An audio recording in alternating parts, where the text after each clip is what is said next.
boom. Click, boom. Hi, guys. Welcome back. Out the window. Whoa, new set. What happened? New set. We're official. Yeah. Wow. We got knickknacks and doodads behind us. Moving on up. Yeah. Moving on up to the east side. Mm-hmm. Y'all know that reference? No. The Heights? the Jeffersons. Oh. Okay. Wow. Deep cut. Black. That's what you get when you're the only black person on the show. So we're coming out the gate talking about the new Witcher trailer. Yeah. Was the first trailer shown at the Video Game Awards over the weekend. Or Thursday? I understand there's some controversy there, right? Some backlash. Yeah, I've been going ham on Twitter. killing these incels. That's been like the last 48 hours for me. It was just Twitter beef. It seems that the sentiment is that a female character should only be in a plot if they have sex appeal. Yeah. Yep. That is... It's a couple things, because that is part of it, was the sex appeal thing, but also some of it was like lore-wise. Like, people couldn't like wrap their heads around her being like a Witcher kind of thing. That stuff is stupid, though. It's like, you just rewrite stuff whenever the fuck you want for stuff to like make it fit however you want. Like, the video games already weren't following the lore of the books, so like having Ciri break like one rule to be a Witcher is like fucking stupid anyway. So Ciri wasn't a Witcher initially in the books? No. And she wasn't going to be a Witcher based on the first three? The third game sets her up as the next main character. Like, it is very heavily implied. It is very clear that she will be the next main character. Gotcha. But she's still not a Witcher at that point, like, technically. You undergo, like, mutations to become a Witcher, and those mutations are what make you the Witcher. Like a true Witcher. 10% of people survive. Yeah, it's like 1 in 9. And she's also the first female Witcher, and that's why it's a big deal for these people, is no woman has ever survived the Trial of the Grasses, but it's like, it's not stated that women can't survive it, it's just that they haven't. And that's where people are getting hung up at. We're talking about Geralt's daughter here, okay? Not biological daughter. Trained daughter. She is daughter like, in the way that matters. she is the most powerful character in the entire show, though, even before she was a Witcher. So it's like, if one person was going to survive, it would be like right. This person. So it sounds like we have the classic example once again of like, fragile males being like children. It's the male gaze for the 1000th time. There's so many spaces that so many people, men specifically, think they just own, and one of them is definitely video games, and that's just not the case. Yeah. Isn't the opening scene of the trailer a naked woman? Yeah. See, they got what they wanted. No, they're still not happy. No. Well, they're mad that she doesn't look the same as she used to. But there is a time jump here. They've kind of implied it's not a big time jump, but it's also a different graphics engine. Like, they're running on a different engine. Also, characters look different all the time. I was just about to say, every game does this, literally, even if they don't have to. But yeah, as the passage of time goes on, you're going to change the models. That happens. Yes. Like, MK has changed, and they've been one specific story, especially since MK9. And they've just gone, and it's been way more linear and way more story based. And they could have kept the same models. They literally changed the faces every single time. They don't even have to. So for males and females. So again, not a real issue. And as far as the lack of sex appeal thing, again, that's that male gaze idea, thinking that everything has to be catered towards you. Like, as you said right before we just got started filming, like, she's not fuckable. I can't. What is that? From Witcher 1 to Witcher 2, Geralt looks like an entirely different character. And then from Witcher 2 to Witcher 3, he also looks like an entirely different character. He's looked completely different from every game. Plus, in the trailers for Witcher 3, he looks entirely different than he does in the game even. So, like, it's all just stupid. It's a non-issue. People just trying to be mad. because it's a woman. I can't objectify this woman, so I can't value it. It's a person. I had some really good Twitter beefs though. Oh, I love it. Like some really good ones. I was just going for days. We were going into the lore and shit, just nerding out. And there was one guy I was talking to where he was like, I just don't like how they're like manipulating the lore to like do it. So like, it's not really my thing, but if you like the game, that's fine. I was like, all right, yeah, that's like a normal thing. Like you understand you just can't buy into them changing the lore of something, and you admit that, it's not for you, but you want other people to enjoy it. Great. Then someone else hopped in, said some misogynistic shit, and then that guy who seemed like reasonable before jumped back in and started going down this big misogynistic rant. And it was like a day later, so I'm like, you watched some guy's video where they were ranting about this, and then like, let that change all your core beliefs and values. Like, you just hopped right back in and went on this huge rant, very misogynistic rant. It sounds like we've been able to look past plenty of things in the past when it was a main male character in the game, but as soon as it's a woman, we're gonna like get strict on it all of a sudden. Yep. And because like there's a ton of stuff in the books that just change up and everything. Yeah.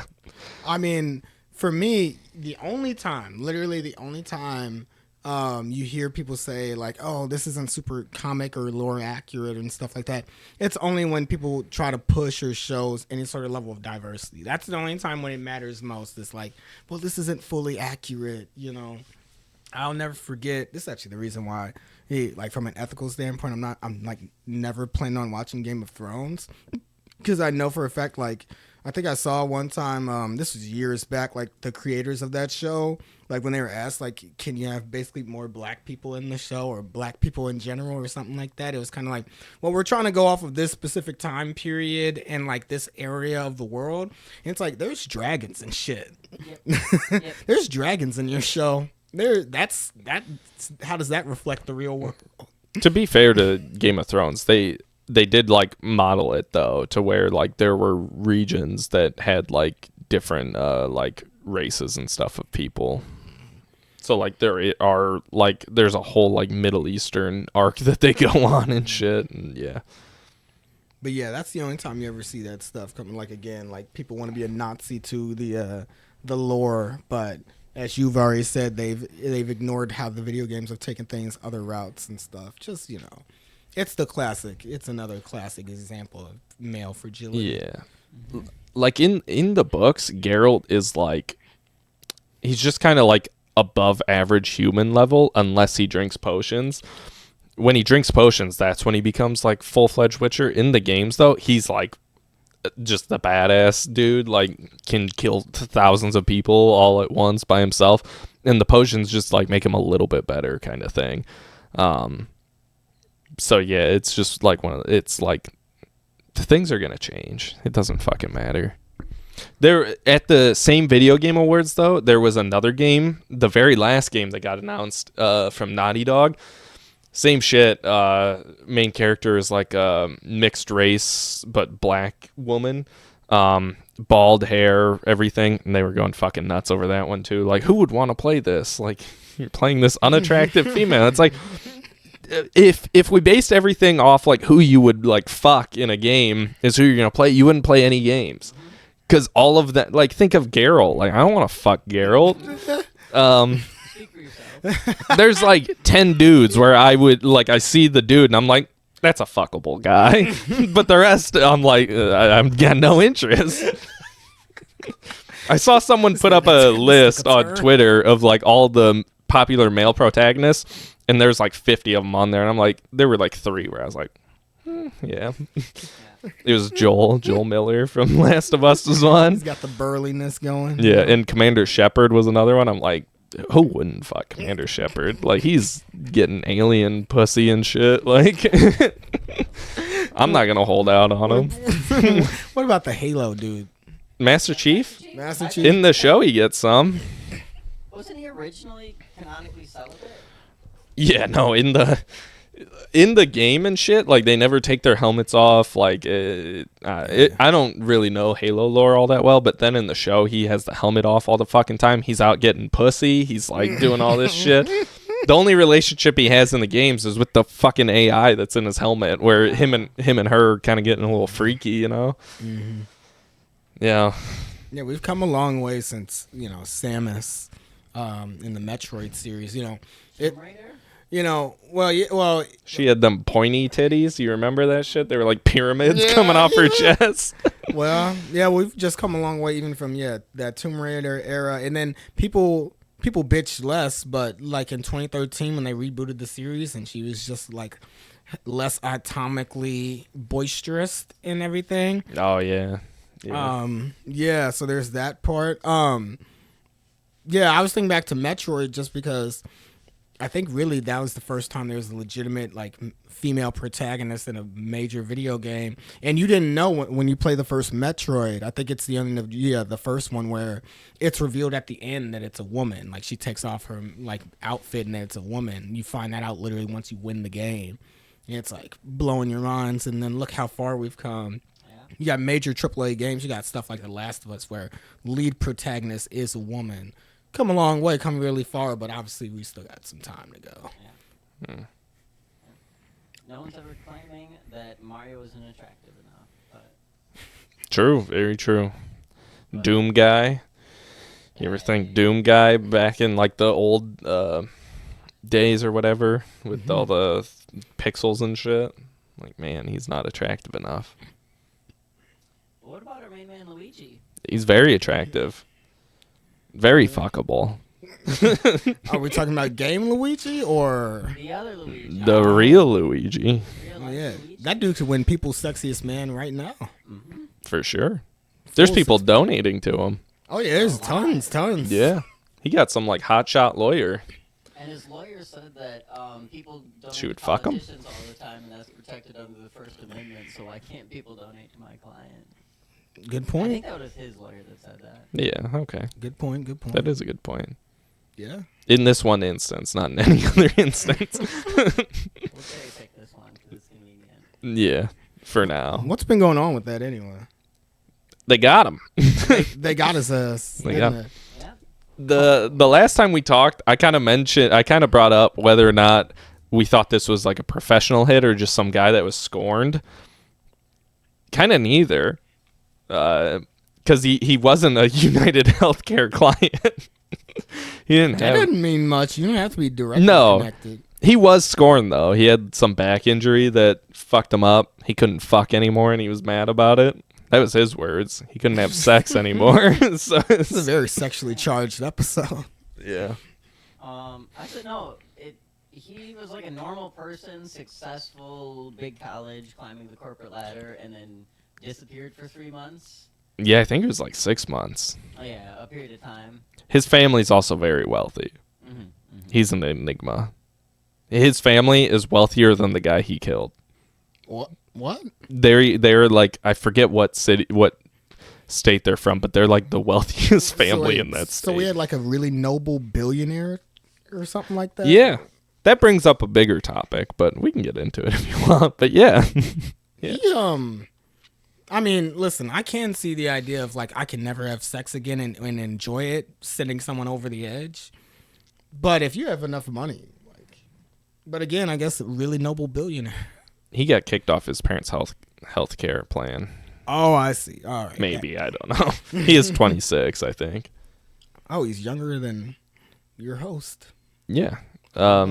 He's and 26 when you get off your parents' health care. Right. I think he's 26. Pretty sure. But yeah, they got his ass. They got him. How do we feel about that? Well, earlier... Fucking McDonald's. You were talking about everything that was on him when they arrested him. Yeah. Well, so they got him at a McDonald's. There's a lot of theories around this, too.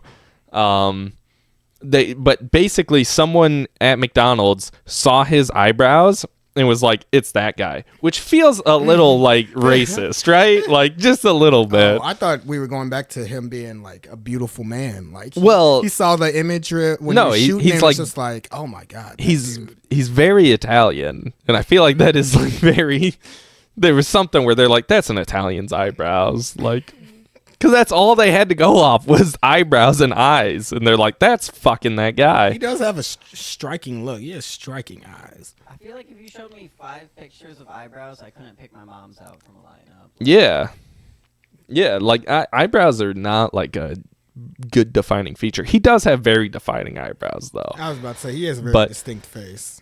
That man could beat John Krasinski right now for people's sexiest man alive. Yeah, but in the pictures, you never saw his face because he had a mask on. Right. Good point. So, like, you couldn't just see his face and be like, that's the guy. But some old lady at McDonald's did.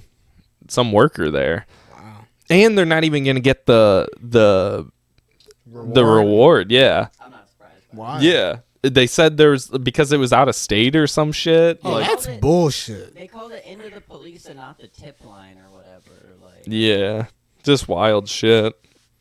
Don't know if that's why they reported him in the first place, but can you imagine if she was just like, "Hey, I want this Italian out of my restaurant," and just tried to call the police, and they're like, "Wait, this guy matches." Just the 5th guy she's reported that week. The theory though is that at McDonald's, because he used the kiosk to order, that the McDonald's scanned his face. Wow. And that the FBI has had his face scan like this whole time basically, but didn't want to announce that to the public because then the public would know that they just have everyone's face somewhere. And that he got spotted at the McDonald's, and then that they had to come up with a cover story for how they found him at the McDonald's. That's like the main theory that's going around, is essentially that they had a parallel investigation and then it caught up to him here. And then they just kind of molded a story together. I feel like that's not that crazy. Yeah. I don't know if it's true or not, but right. It's not out of the question. That's the one that I've seen get the most traction. The other theory, though, is that he's a fall guy. Or that they just made this up and put this guy here. Because he was caught with everything on him, wasn't he? Yeah. Everything humanly possible. He didn't try to ditch or stash nothing. Several days later. Yeah. Your first step would be to throw all of that into a dumpster. Yeah. That's the fucked up part, is he was free. He's gone. Like, he evaded the crime scene and then disappeared for like 48 hours after and was in a different state. He could have been gone. He could have been free like the rest of his life. And he gets caught in a McDonald's like a couple hours away. Like, with everything on him, too. If you pull this off, there's no way. You're like on some back road and you were just driving. Like, you were nowhere near that state within 48 hours. Like, why are you Go to Canada. They wouldn't even care as much. Like, no, it doesn't add up. You're 48 hours later. Why are you carrying everything that you had on you from like the crime? No. And then he had like a manifesto, and the first line of the manifesto is like he's like apologizing to the FBI and saying like, I know you guys are the good guys, like I didn't like, and it's like, it sounds like the FBI wrote this. The FBI wrote this, right? And I know you guys are just the best, and you do the best job in the world. Also, the second he got arrested, they announced that his fingerprints matched prints found from the crime scene. What prints at the crime? We all saw the video. There's no fingerprints at that crime scene. He had gloves on. He shot a guy and then walked away. Fingerprints. Yeah, like and also it's New York. Like, what the fuck did he touch that you're getting clean fingerprints off of? This is about to become one of the biggest stories. I mean, it already is one of, if not the biggest story going on in the world for the last week or so. But this could turn into literally like the trial of the century, like kind of like what OJ was last in the 90s. Like, you got so many people, they got so many like angles to look at this. in terms of supporting him, or at least his mindset and his vision, or whatever he was trying to do, and just the conversation that it's, emboldened to happen. Yeah. I mean, you got for once, Republicans turning on like their own little talking pieces.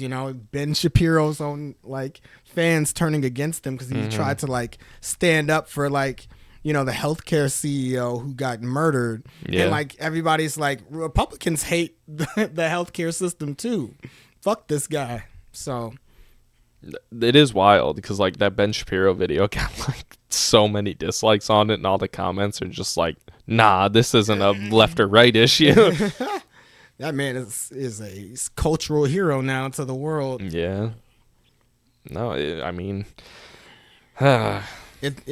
really, it's the definition of the plot just thickens even more, because this would have died off. It would have been a conversation like it was, but it would have died off over time if he was never caught. Now that he's caught, you can put a face to him. He's a martyr now forever. For the rest of his life, he's going to be a martyr. People are going to be like, yeah, remember Luigi? You tried to stick up for us?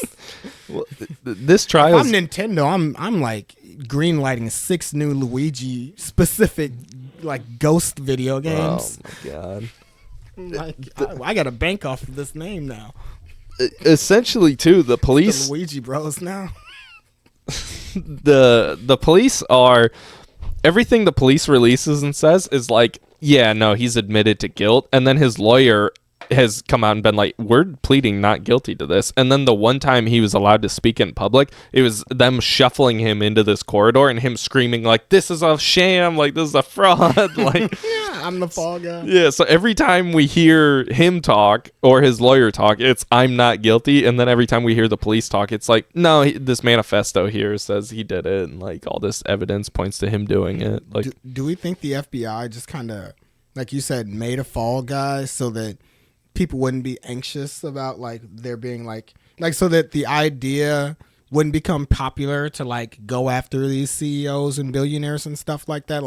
It wouldn't become popularized. No, you're gonna get caught if you try this. You know what I mean? Mm-hmm. Playing a long game of no. Now more people are gonna be emboldened to think they can get away with it. So we gotta have a fall guy to show that you can't and you won't.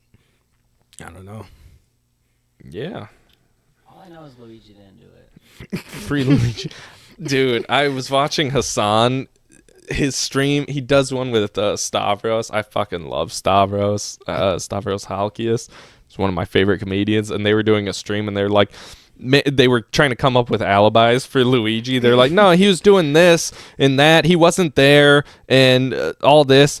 Also, it wasn't even him. They just he was editing my podcast. He was in this room. Yeah. I saw him that day. They went down this whole thing for why he was justified doing it, and then in the middle of that, Stavros just goes, "And he wasn't there, and it wasn't even him. It wasn't." This shit's so funny. Wow. I like the way we kind of were slightly ambiguous, Not that you couldn't tell what side we were on last week, but now we're just all fully yeah, no, this is bullshit. This man is a cultural hero to the masses. 2024 is wild when you think back on it. It is a fucking blur. The beginning of the year is so weird. All I remember is Kendrick Drake on, but we had Kendrick Drake. Trump got shot at. He almost died. There was an election. Joe Biden was going to be president at one point. Biden dropped out. Yeah. Kamala stepped up. Yeah. There was an election. Yeah. We lost. Fucking wild. And then this shit happens, and now there's drones over New Jersey that people are freaking out over. I saw one earlier where they took a picture of it, zoomed in really close, and it was a plane, and they were like, "What the fuck is this?" And it's God, these are the dumbest people out there, isn't it? It's just people looking up at planes what the fuck is going on in the sky? What are they telling us? We're barely within, we're just over 2 weeks left in this year. We all were together New Year's Day / New Year's night. And as the saying goes, as the meme has gone all year, none of what has happened has been on anyone's bingo card at all. The world ended when the Mayan calendar a dream. Yeah. Yeah. This is what the movie This Is the End is about. It's just the end times. That's why everything after like 2016 feels like a blur. You know, everything was slow up until that point, and then everything after that, something happened.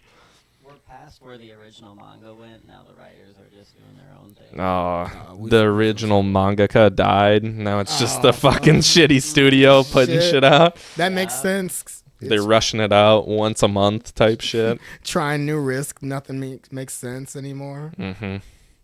Rip. Yeah, America really is a manga that's gone on too long. Rough. Bars. Put that on a fucking t-shirt. We're cooking. We realized it.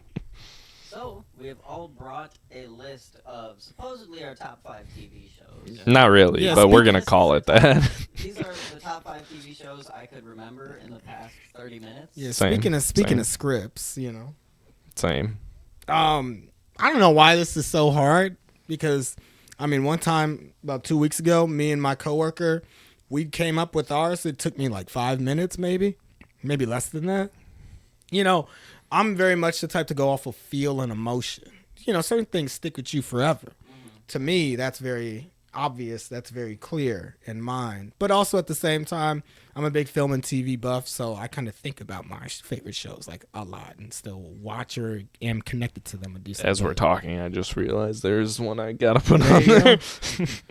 Nips, how about you start us off? Yeah, I'm not a huge TV show guy. I'm not crazy about my TV shows. I'm more of a casual watcher. I also have different categories that I put TV shows in. Like the shows that just came on cable when I was a kid are their own category in my brain. And then like anime for me is a whole separate category. And so like in theory those are all TV shows, but in my head they're all in their own little compartment.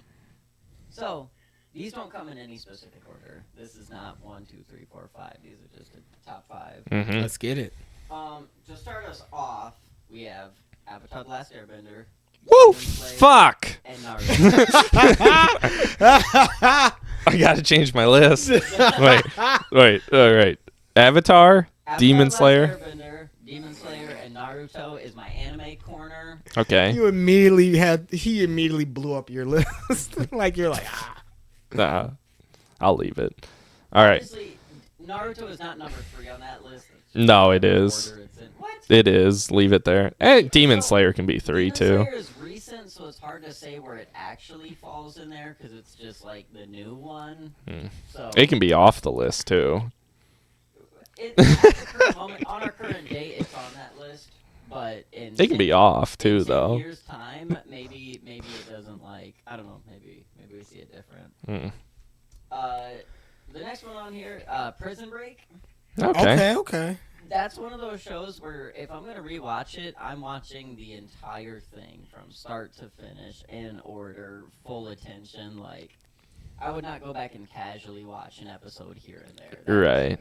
That is a full story. Yeah. Did you watch the like not even reboot, I guess, like when they like restarted it up for a couple more seasons? I don't think so. I think when I watched it, it was pretty recently out. Okay. Maybe, I don't know. Yeah, they brought back the original 2 main guys, and they did like I want to say like 2 more seasons after that.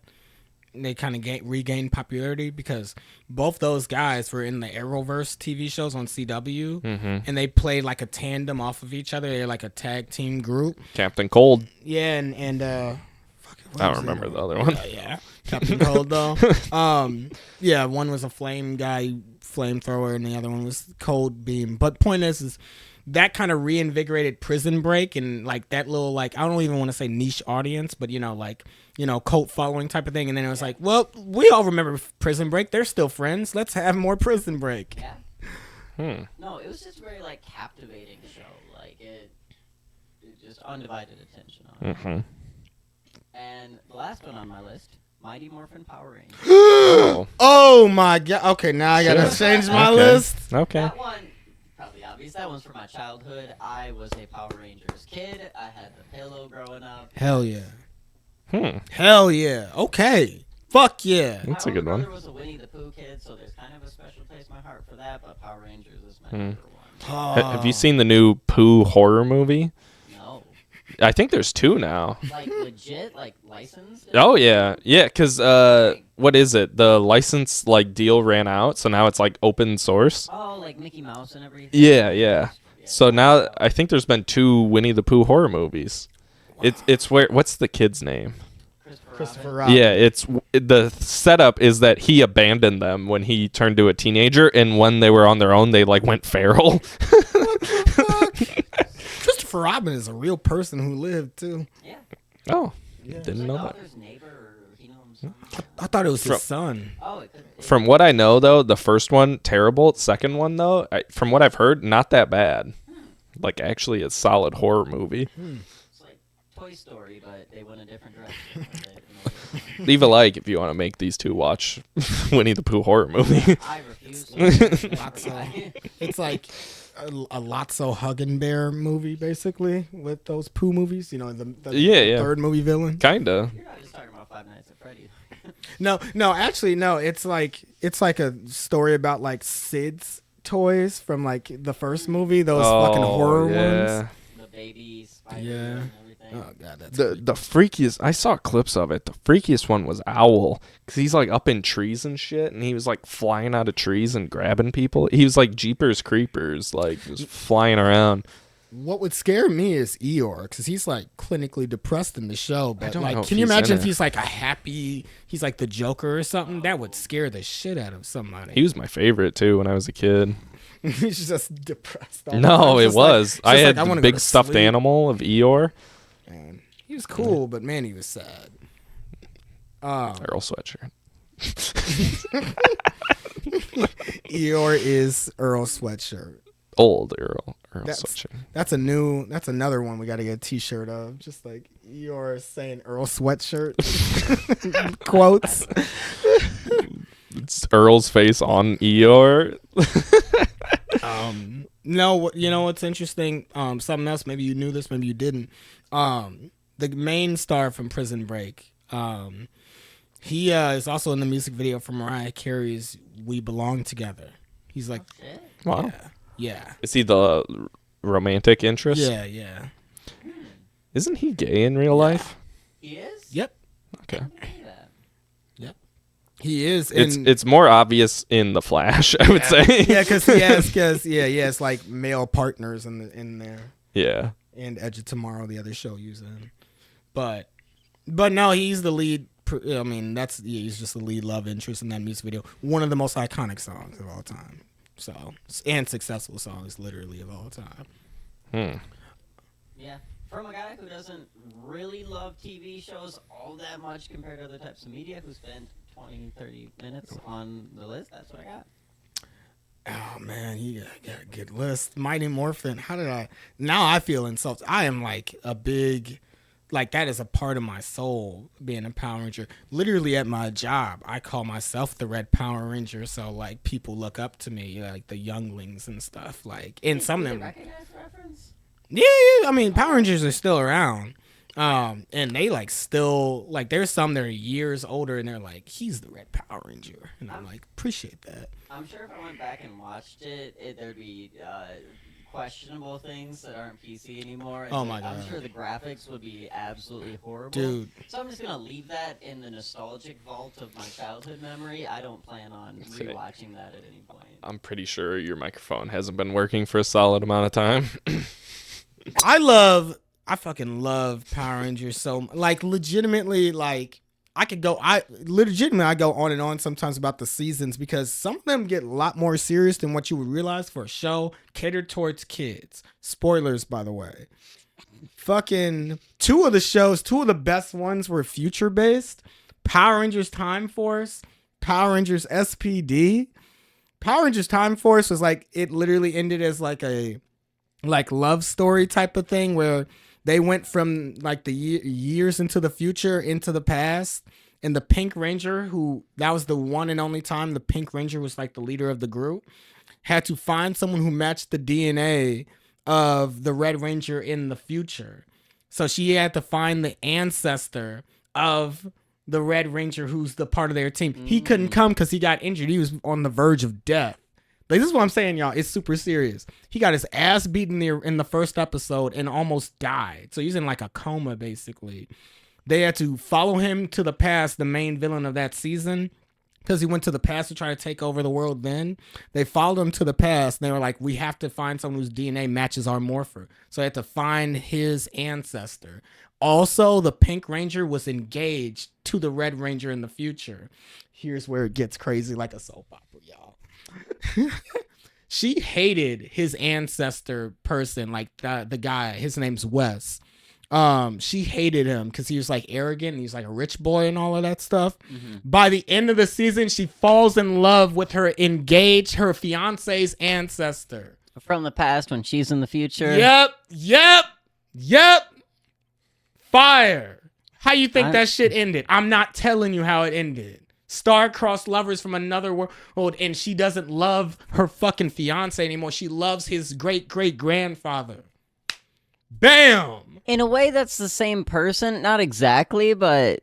Imagine you get cucked by your grandpa. Woo!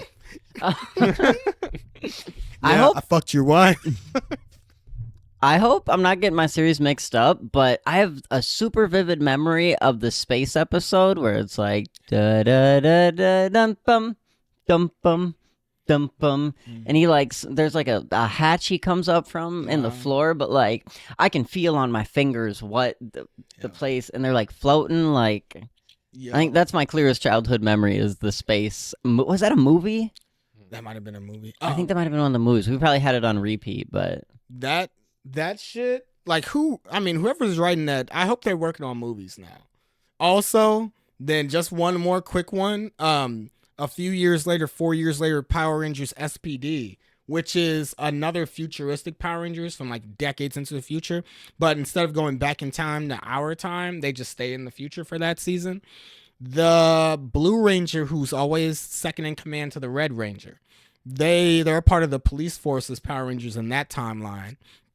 And the Blue Ranger grew up wanting to be the Red Ranger, the leader of the Power Rangers, which is what his dad was. His dad was murdered on the job. His dad was a Time Force Power Ranger. He was killed on the job. His murderer was jailed, but he broke out. And the Blue Ranger always had a stick up his ass basically the whole season because he didn't get to be the Red Ranger for that season. And the guy who killed his father breaks out because he has like superpowers and he can go into every reflection. Like he was very mirrors based. He was like Mirror Master from the comics. If you know anything about DC villains, point is he went to go visit him, cried. He like was wearing shades because he can go off of every reflection. He cried as he was like teasing him because he killed his dad, and then he got out. And then in the end of the episode, to catch him, the Red Ranger Jack gives Sky, the Blue Ranger, the Red Morpher, like, take him down. And he lets him be the Red Ranger one time, and then he beats his ass and beats him. Good shit. Good shit. Good ass show. Who writes this? That shit's beautiful. Beautiful. Hell yeah. Anyway, I love Power Rangers. Oh yeah. Cameron, CamCam, what's your list?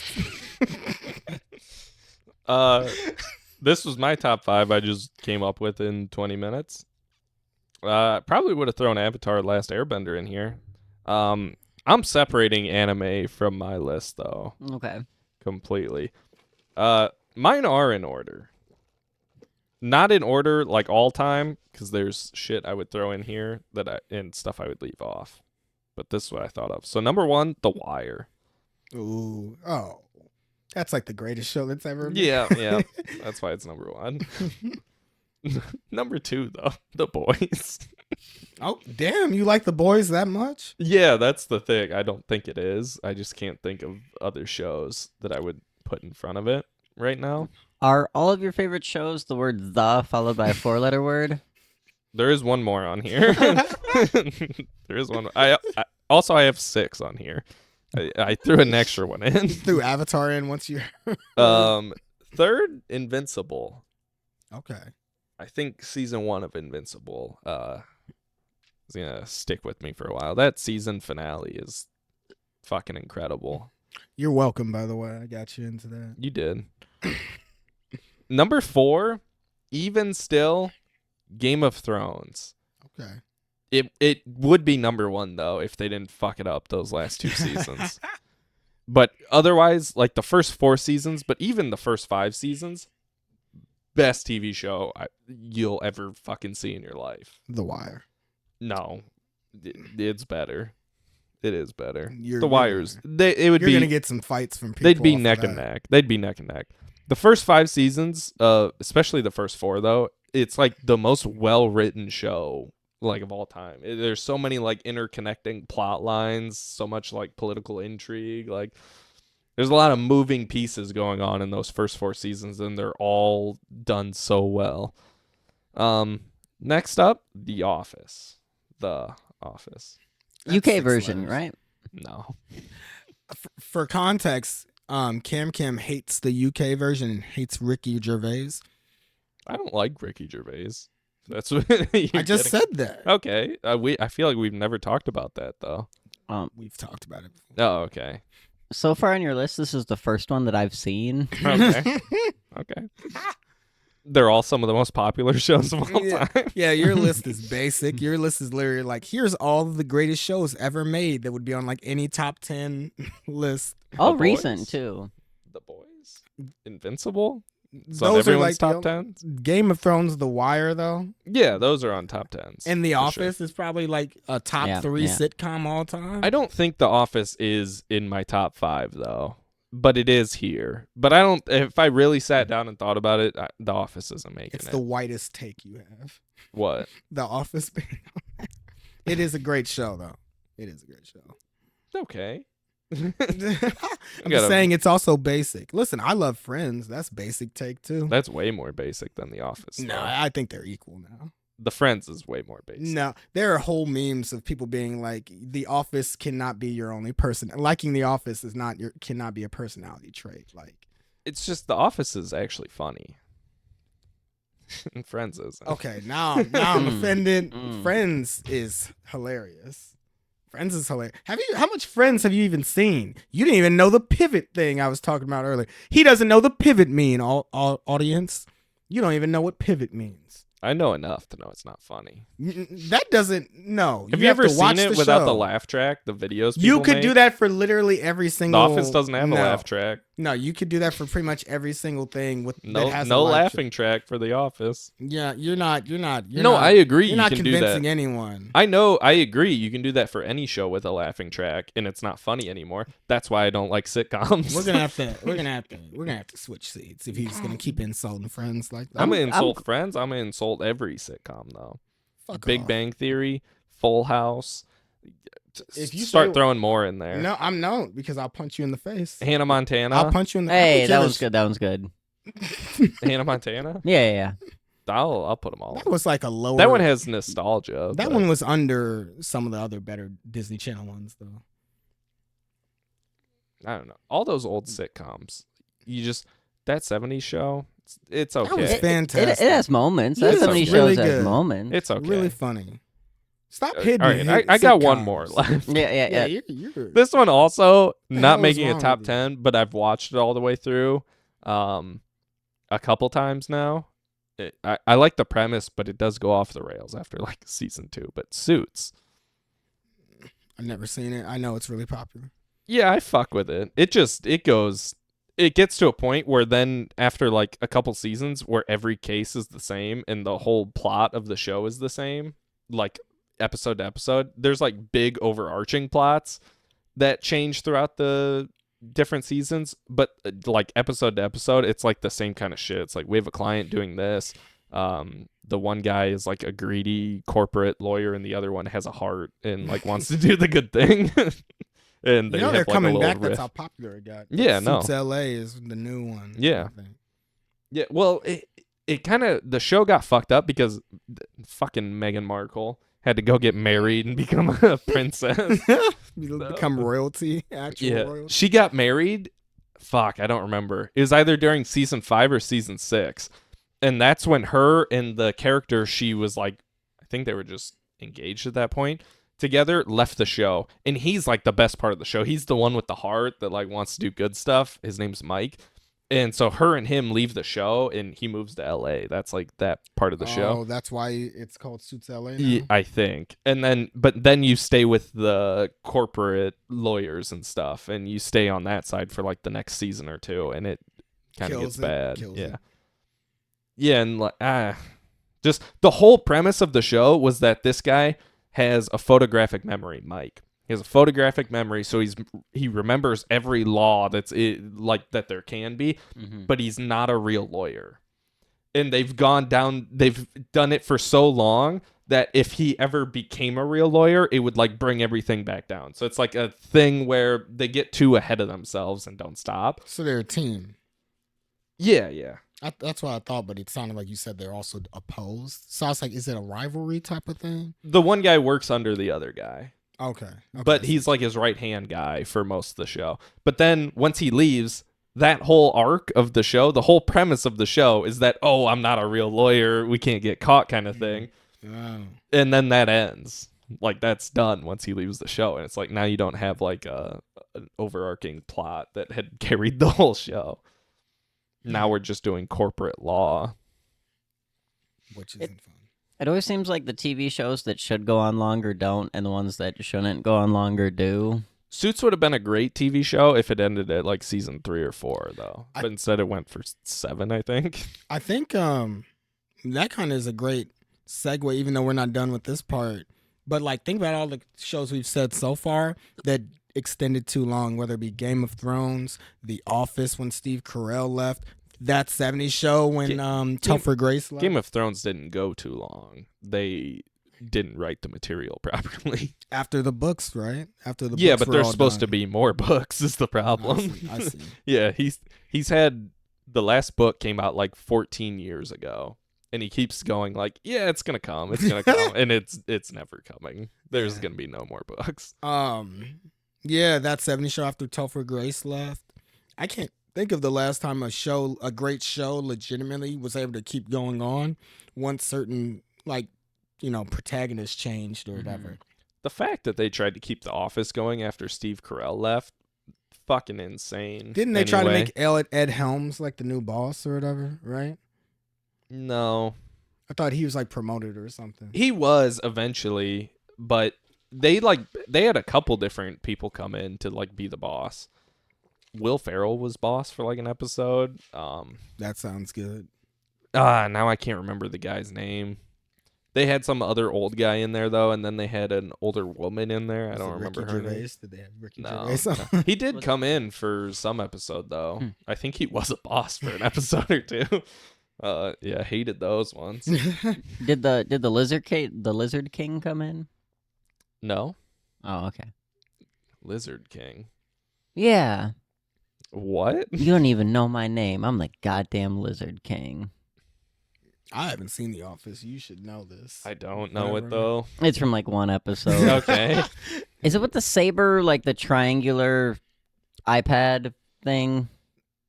That is the company that buys Dunder Mifflin, is Saber or something. But I don't know what you're referencing. It's a famous actor. I don't know his actual name or his character name. After like season 5, I've only seen all those episodes like one time, except for one of them. Otherwise, I've seen every episode up to that point like dozens of times. But I've seen only clips of The Office because how uber popular it is, and it always looks like it's on like my top 2 like in terms of list of great iconic shows I've been meaning to watch. It's like top 2. Like I really want to get to The Office because just every scene I even just see, like the main one I'm thinking about right now is just the one where like the scene where the freaking DVD logo is like going back and forth and everybody's like paying attention to it. That whole thing, hilarious. Good ass show.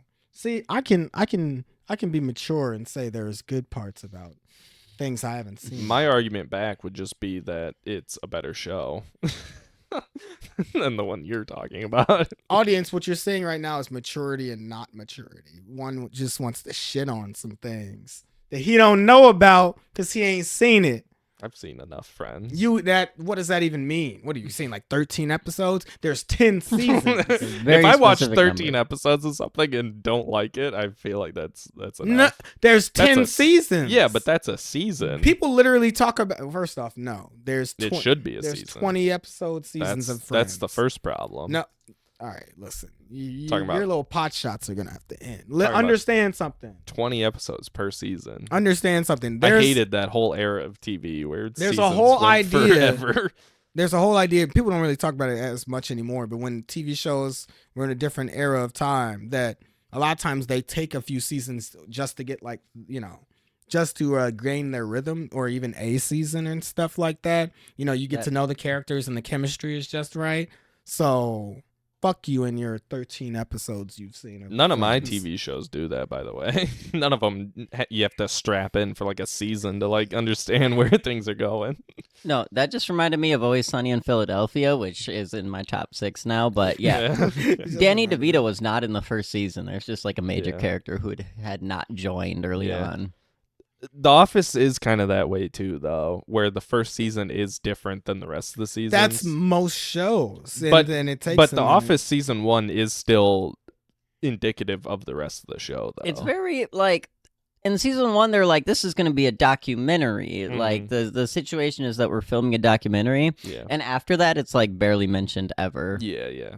All right, so it's like a documentary with hints of comedy, but then after that, season 2 and on, it's just a straight comedy show. Yeah, they're just thinking of skits that they can do. So just in our conversation, I had to add 2 more that you put The Office on there. Nah, prematurely. Nips reminded me of. So I had to put on Power Rangers and just tag those on the end, like in Avatar. Legend of Korra. Not making it? Can it be an add-on of Atla of Avatar? No. Okay, it's its own thing. Then no. All right.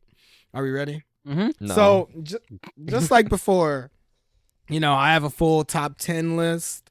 It's actually 13. It was actually already 11 with 1 honorable mention. Now it has 3 honorable mentions. I'm ready to argue. Okay. So oh shit! I gotta change this up.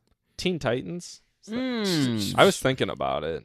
Like Teen Titans is solid. That would have been close to like my childhood TV shows. That would be on a top 10 of that. Every single character is iconic in Teen Titans. Yeah, There's no like weak. Like they're all for sure. Well, who's the honest girl? She's a little flat of a character. Starfire. Starfire's like a little flat. No, to me, that she doesn't have a lot of depth, but that's just nitpicky. She's like the second or third most iconic one, though. Did you guys see Trouble in Tokyo, the finale, the movie? No. Well, I was just gonna say Robin and Starfire get together finally. They make out. Yeah, nice. Yeah. It's a good ending. No, I feel like any lawful good character is a little boring and flat, and that's Starfire. You don't like Superman? He's not very deep of a character. Fuck you. You don't like Captain America? He's not. He's kind of shallow of a character. Okay. This is a whole nother discussion topic of Nips thinking that, straightforward, honest, straight man characters are bland. What you see is what you get. Like, I think I don't know too much about Captain America's like comic book stories, but Superman, I would say, is not shallow. Both of them are kind of echo each other in that their main thing, and you can kind of see it played out in all of the MCU, is like it's a good man trying to be a good man in a world that's corrupt and everything else, and people trying to get them to change their morals. And then this is actually the most iconic like Captain America quote in the comics is the plant the tree thing, and you tell someone else to move when someone tries to tell you to do that, that type of thing. Same thing with Superman. Superman is, there's 2 ways of storytelling, or not 2 ways, but there's the idea of like the lead character changing because of its surroundings and what's coming that way and the lessons they have to learn, or they already have learned their lessons and they have to combat the world around them. That's more of a Superman thing. That's more of a Captain America thing. Like, I'm already morally honest and just, but can you still be an honest man when the world isn't like that and it's pushing you one of 2 directions, And every time it's yes. Plant a tree. If you, I prefer chaos. I prefer unpredictability. Do you like Aang? Yeah. Fucking Aang is Captain America and No, Superman. He's a Spitfire. He does have a little bit of depth. I'll say, like, just he has like the tragic backstory, and then he has like a little rebellious arc. That's not what we're talking about. We're talking about the morally good characters who are like the straightforward ones who don't change their morals. And Aang is a prime example of another Captain America or Superman type. Yeah. I put Aang and like Naruto together, where like they like to mess around and have fun, but at the end of the day, like what's important is important. For Captain America, Superman, and Starfire, they're just like straight shooters the whole time. Who's your favorite in Demon Slayer? My favorite in Demon Slayer? Yeah. Favorite character? Yeah. That's a tough one. No, there's an answer. I think you know where it's going. Rengoku, maybe? Really? Okay. Well, he kind of It's fits hard to the bill say. too, though. He's very like lawful good too. He's just a little quirky. But for as long as you see him, he's lawful good. Also, in terms of what you think is like the bland, ambiguous ones, in the comics, there was like a little era of timer. Starfire, her main trait was that she fucks. Like that's just what she does with every man around her. Isn't she also like an idiot though? I remember that. She's a being little thing. airheaded, a little ditzy. Yeah. Like she's not familiar with Earth. Yeah, Yeah. so it's one of those things where it's like, I don't know Earth tropes. Do we do it like that? Yeah. What is this smoothie? I'd like to try one. Yeah. I forget if it's still like this in the comics or not. But like also there was like an era of time. Has it been forever? Point is she has to make out with like somebody to even know what the language is. Like that's how she gained language. So she reached a new planet, makes out with a guy. So she does the same thing every time. Yeah. Okay, yeah, that's my only complaint is the predictability. Okay. So yeah, anyway, getting into my top 10 or top 13. 13, Power Rangers. Lots of them. I could go into a whole nother Power Rangers rant. I'm not going to. 12, Avatar: The Last Airbender. 11, Dragon Ball. And when I say Dragon Ball, I do mean just the entire Dragon Ball saga. So that means Dragon Ball, the first series, Dragon Ball Z, Dragon Ball Super. Number 10, I forgot this is on here. Number 10 is Friends. I forgot it was there. Your comfort meal. Because it's a forgettable show. That's why. It's literally the most syndicated show of all time. Forgettable my ass. Forgettable my you whole forgot ass. it was on your list. All right. Anyway, so yeah, that was number 10? I think you're on 9 now. 13, 12, 11, 10. Okay. 9. No, this doesn't look right. Anyway, I don't know how numbers work. I think I have 14 is what I'm getting at, but it's numbered wrong. Anyway, after Friends, A Different World. What do you guys know about A Different World? Nothing. You have no idea what it is? No. Okay, so it's basically about, it's a sitcom. It's actually a spin-off sitcom from The Cosby Show from the late 80s and early 90s. It's one of the most iconic and beloved sitcoms, not just of its time, but also just in general in Black culture. It invigorated an entire generation of people to want to go to HBCUs because it was centered around one of the older daughters of The Cosby Show, Denise, her going away to school, to college at an HBCU. It's a fictional HBCU called Hillman in Virginia. But the point is it became uber popular. 6 seasons, did all this great stuff, some phenomenal writing, great lessons, all this stuff. Did a lot to push the culture forward. Did a lot of great things in terms of Black representation. When you want to think about anybody who was working in entertainment around that time, who was African American in any sort of sphere, they probably were on A Different World. I'm talking about big celebrities like Patti LaBelle or lower ones on the come up. They all were a part of A Different World at some point. Did a lot to push the culture forward. Beautiful show even to this day. A lot of the stuff still in there is applicable to right now. The very last season, the first episode was about recapping the Rodney King and LA riots and the whole thing like that. And they basically made it seem like two characters who were going on a honeymoon were like in the LA riots during that time. They were like, man, what happened with you guys? They're like, yeah, we were just in the middle of it. But the things that they talked about, the dialogue they had even back then, 30 years ago, 1992, is the same conversations we were having just 4 years ago, you know, with everything with George Floyd protests and stuff like that. So it's crazy how cyclical it all is, how it all comes back around. Beautiful series. Was that a show you watched on like cable growing up? For A Different World, obviously that came out 30 years ago and it ended before we were even born. I saw a few things about it growing up because it was on enough, it was reruns enough in like my house that my parents saw. So it has a really, really beautiful and iconic theme song. So I remember the theme song at the back of my head. Like everybody knows that thing. It was even sung by Aretha Franklin and stuff.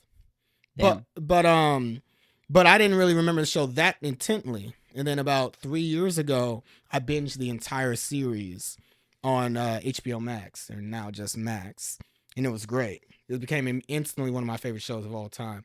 And so much so that it's influenced me to the point of if I were to ever go back to college, which is a pretty high unlikelihood, I would have to get the experience of being at HBCU, which is exactly the whole thing that it did so many years ago.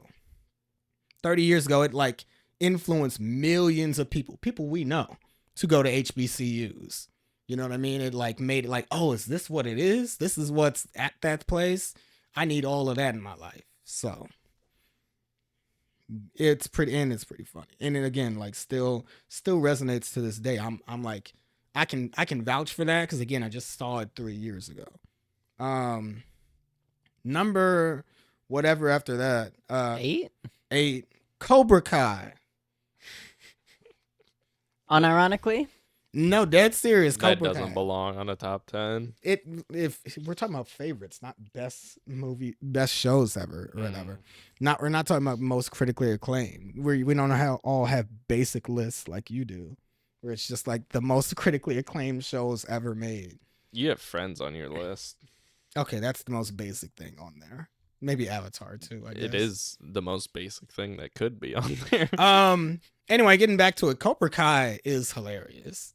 That's all. Like Cobra Kai, there's certain things where, again, the reason why it was so easy to make my list is because you're going off of like intense emotions, what it drives out of you. I've never had the experience of sheer joy and laughter in a TV show that I've had with Cobra Kai. That hits all the right emotions of adrenaline and just hits you in like your most simplistic feelings and emotions. But there's been so many times I am in tears of laughter because of just that show is ludicrous. And it is. It's amazing. It's not trying to be funny, and it is the funniest show I've watched in years. I think Cobra Kai tries to be funny to a degree, but it's nowhere near as funny as it. I mean, it's funnier than what it thinks it is. Basically. The jokes it tells, though, are like dad jokes. Like, those are the jokes where it's like they're trying to make it obvious that they're telling a joke, but then, like, a child gets thrown through a window, and it's like, this is the funniest shit you've ever seen. Like, I guess, the biggest reason why Cobra Kai is hilarious is because in that universe, when you look at it in the context of our universe, which is supposed to echo the real world. Yeah. It's the most ridiculous shit that can ever happen. Like karate gangs in the valley. Well, in Karate Kid starts like it's fairly realistic. The original movie, like a kid's just getting bullied by like a group of people, and he finds out they all do karate, so he starts doing karate. And it takes him months to weeks to like train. Yeah, and then they fight in a tournament, and he kind of gains their respect by doing well in the tournament. The show. The show starts like gangs of children, and they just fight everywhere. They like have just full on gang fights, and it takes like 2 weeks to become a karate master. Yeah. Within in 2 weeks, you're like already doing spin kicks and backflips and shit, and you can like beat someone's ass and like break limbs. Yeah, it's kind of implied some of these kids are like beating adults up. And like they're like 10, 12. And the adults are like, they're like wuju masters of like, they're basically gods.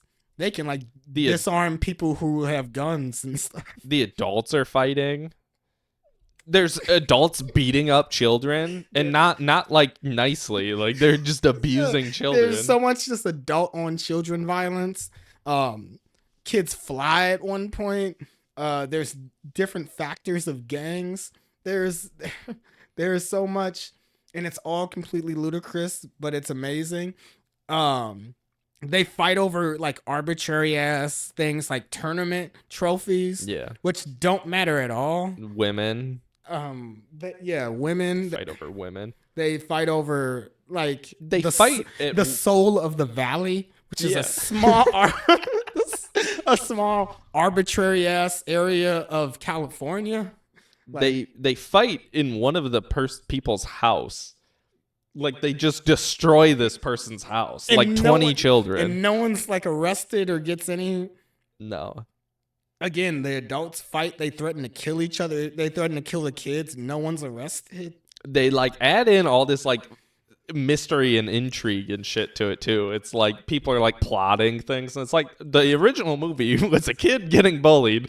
And he joins a karate club to like stick up for himself a little bit. And now we're like, people are like setting people up for like crimes and shit. We're like, kids would just break each other's limbs. Yeah.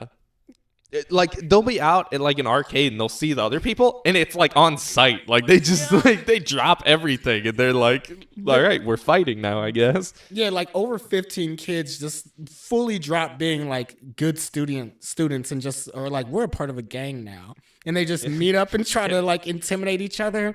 Everybody's just trying to ruin each other's day all the time. Karate has actively ruined most of the cast life. It does the exact opposite of the point of karate in the first place. Fuck self-defense. That's just, again, it's on site.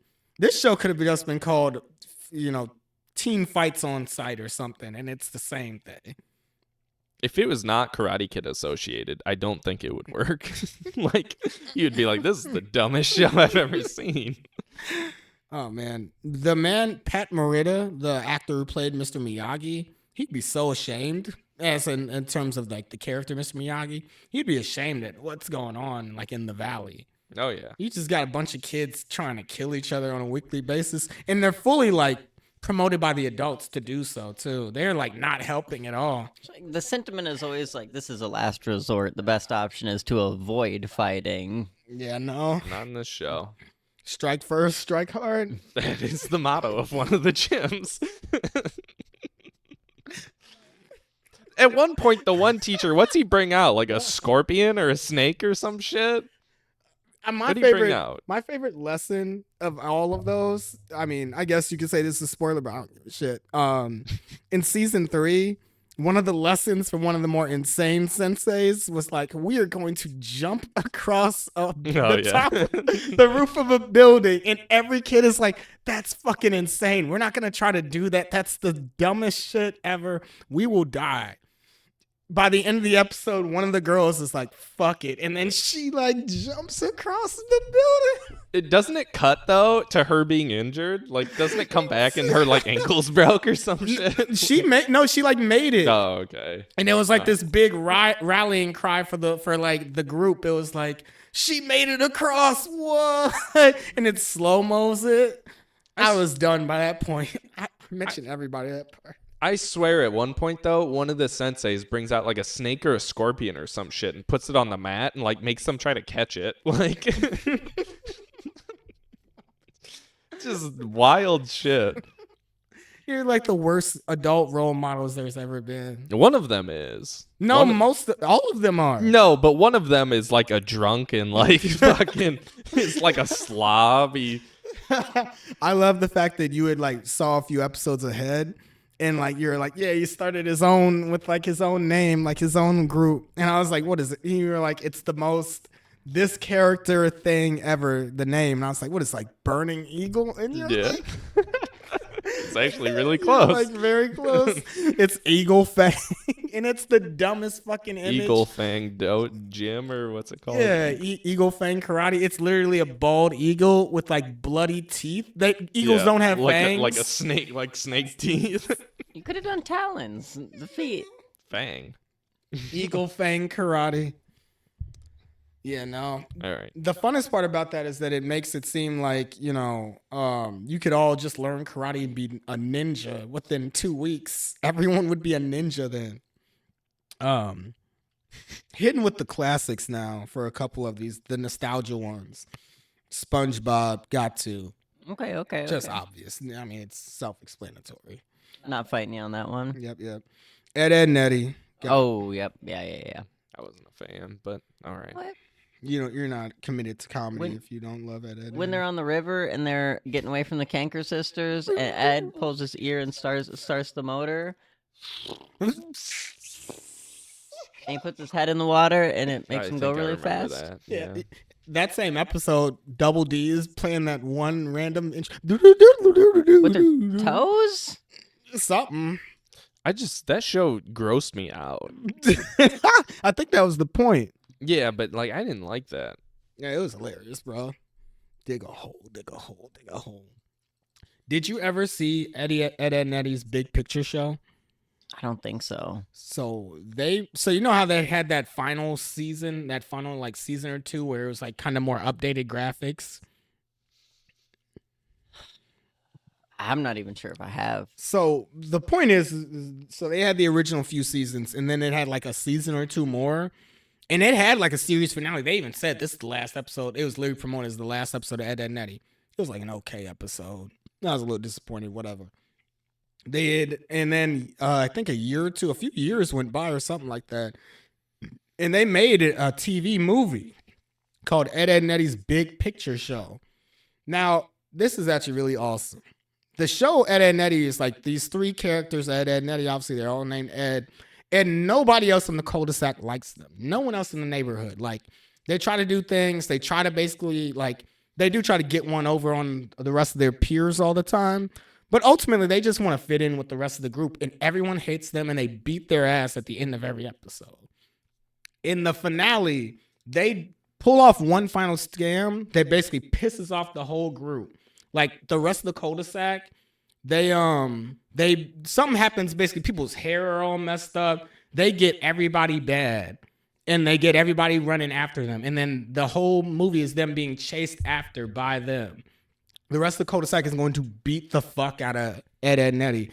And throughout the entire series, if you remember back, Eddie, the main talker of the group, he always is talking about his big brother, how he looks up to his big brother a lot, and he's so cool. And there's all this stuff in Eddie's house of like, yeah, this is my brother's car. This is my brother's this, that, the other.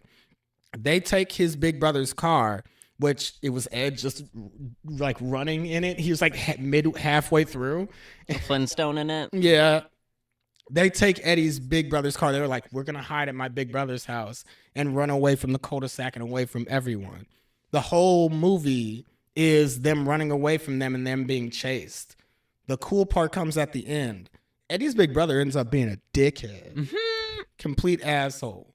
And he beats the shit out of Eddie, like in front of, they like find him. He's like at like a trailer park area, and he looks all cool at first, but then he starts beating the shit out of Eddie, Double D and Ed, in front of the rest of the cul-de-sac kids. And every single one of them is like, that is some bullshit. This guy is an asshole. Fuck this dude. And I think they all try to fight him together. Like, they all try to fight his older brother. And something ends up happening where basically they, like, by accident pull, like, this door off. You know, it's like comedy, like cartoonish, like physics. And basically slam the fuck out of his head and knock him out. You know, he's all beat the fuck up. And everybody's like, yo, you beat the shit out of your older brother. You guys are awesome. And the series ends with everybody being friends. They're like, we love the three of you guys.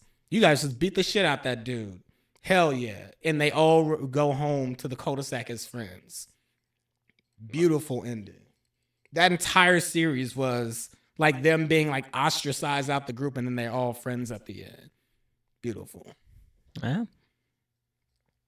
Next, One Life to Live. Soap opera. Okay. If you can't tell, I have a flair for the dramatics. Yep. My mother, I have 3 siblings. My mother grew up, my mother has loved soap operas her entire life, and we just grew up watching them with her.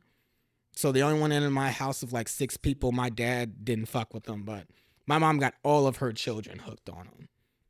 She has 3 sons. Her 3 sons are just watching daytime soaps with her as much as possible. We were like fully hooked in.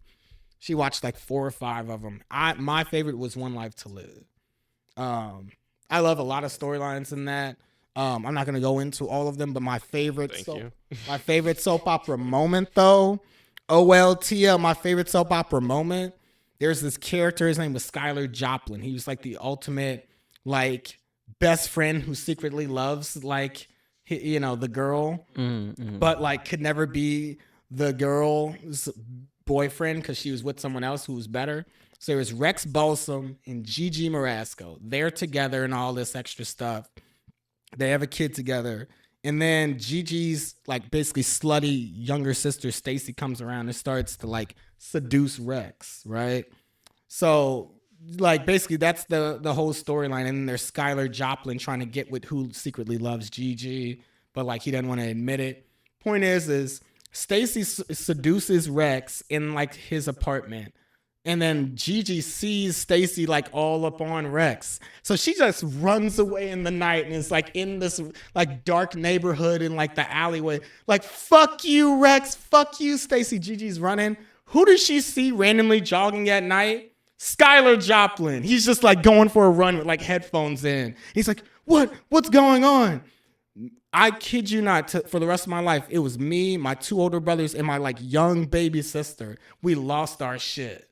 We were like, oh, Skylar, this is your moment. Oh my God. We were like, oh yeah, you were just coincidentally like running in the alley right as she like has this horrible moment with her like baby daddy. It was amazing. We like lost our mind. We were like literally cheering like it was the Super Bowl. Like, what the fuck? Oh shit. Yeah, they kind of hooked up a little bit, but then she got back with Rex. That was the right way to go. Rex is like way better than Skylar. He ended up like murdering someone. Okay. A quarter of the people in a soap opera is going to end up killing someone. We just talked about a murderer that we think isn't all that bad a little bit ago. So he didn't do it though. So. Yeah, he wasn't even there. Next show, Kardashians. Keeping Up the Kardashians. First 7 seasons. Solid. Oh yeah, and the spinoffs too, for the most part. Almost all of them. So like that show, they were just, until they got all uppity. Now they're all uppity and shit. But like the whole premise of the original of that show was like, yeah, she seems like a supermodel and they're uber rich and they're that personable. No, they're pretty personable. They're like a solid little family. Good ass comedy in there. Do you guys have a favorite sister out of the 5? Courtney. Nope, there's only one right answer. It's not Courtney. It's not Chloe. It's fucking Chloe. It's not Chloe. Chloe is the best. Chloe is the best. She's the funniest. Courtney is the only relatable one. Hell no, maybe not now. Listen, maybe not now, but if you watch the original show, she's the only one that doesn't literally talk like a fucking Valley girl and like is hilarious. She's like has no filter. The thing though is that Courtney is the only one who like calls them out when the other 2 are being like uppity and like dramatic and shit. Courtney's the one that's like, you gotta calm the fuck down. Like, no, you're thinking of Chloe. No. I mean, first off, they all kind of did that except for Kim. Courtney and Chloe both did that, but Chloe was like different. She like personality wise was different from Courtney and Kim like a lot. She was hilarious. She could have her own show. She did. She had like multiple spin-off shows. She married a crackhead sex addict. Listen, you fall in love with who you fall in love with. They're not together anymore. I'm glad Lamar is healthy-ish. I don't know if he's fully. Who was Stephen A. Smith? Who was on crack? Yeah. His first decision was to sign Lamar Odom, who was on crack. That's iconic. Yeah, it is. Anyway, the Kardashians though. Now it's all uppity. Now it's just like not fun. But they were funny. Except for Courtney. Chloe. Courtney is still not uppity. Chloe. Oh, wait. Okay, I'll give you that now. Chloe's been like high, I don't know what high maintenance.